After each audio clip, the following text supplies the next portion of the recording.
আমি young জেনারেশনকে request করবো যে হতাশ হবেন না। হতাশার কারণে তারা আজকে বিভিন্ন জায়গায় চলে যাচ্ছে। শুধু হতাশা, চাকরি নেই হতাশ,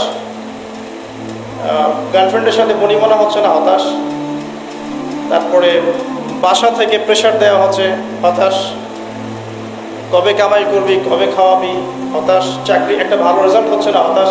মানে হতাশাই কিন্তু মূল কারণ। ফ্রাস্ট্রেটেড তারা লাইফটার প্রতি, যে দূর লাইফে কিছুই করতে পারতেছে, চারদিক থেকে প্রেশার, তখন তারা হতাশ হয়ে বিভিন্ন খারাপ পথে পা বাড়াচ্ছে। তো হতাশা দূর করার জন্যে একটা বিষয় যথেষ্ট, সেটা হলো আপনি আল কোরআনের কাছে আসেন এবং 5 ওয়াক্ত নামাজ মসজিদে আদায় করেন। ইনশাআল্লাহ দেখবেন হতাশা আপনার মন থেকে চলে যাবে ইনশাআল্লাহ। এবং ডেইলি জিকির আজগারগুলো নিয়মিত করেন, দেখবেন ইনশাআল্লাহ আপনার মনটা আল্লাহর নূর বা আলো দিয়ে পরিপূর্ণ থাকবে ইনশাআল্লাহ, আপনি হতাশ হবেন না। আর শয়তান তখনই সুযোগ নেবে আপনার কাছে যখন আপনি হতাশ হয়ে যাবেন। আপনি হতাশ হয়ে গেলে শয়তান আপনার কাছে সুযোগ নেবে, হতাশ হবেন না কখনো না। লা তাহজান, তুমি দুশ্চিন্তা করো না, ইন্নাল্লাহা মা'ানা, আল্লাহ আমাদের সাথে আছে। এগুলো কিন্তু চারটাখানি কথা না। যখন আপনি বিপদে পড়ে একনিষ্ঠভাবে আল্লাহর প্রতি তাওয়াক্কুল করে খালি বলবেন যে হাসবি আল্লাহ ওয়া নি'মাল ওয়াকিল, আল্লাহই আমার জন্য যথেষ্ট, তিনি উত্তম কর্মবিধায়ক, আল্লাহ পাকের দায়িত্ব হয়ে যাবে আপনাকে সাহায্য করা ইনশাআল্লাহ। কোনো টেনশন করবেন না। যখনই কোনো বিপদ আপদে পড়বেন মন থেকে বলবেন হাসবি আল্লাহ ওয়া নি'মাল ওয়াকিল অথবা হাসবুনাল্লাহ ওয়া নি'মাল ওয়াকিল, ইনশাআল্লাহ দেখবেন আল্লাহর সাহায্য নেমে আসবে ইনশাআল্লাহ। একজন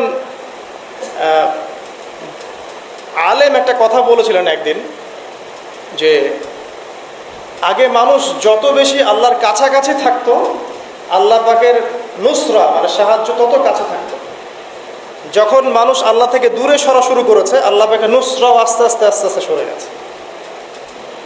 এমনও হয়েছে এক সময় যে আসমান থেকে আল্লাহ পাক খাবার নাজিল করেছেন, এখন আপনি কল্পনা করতে পারছেন না।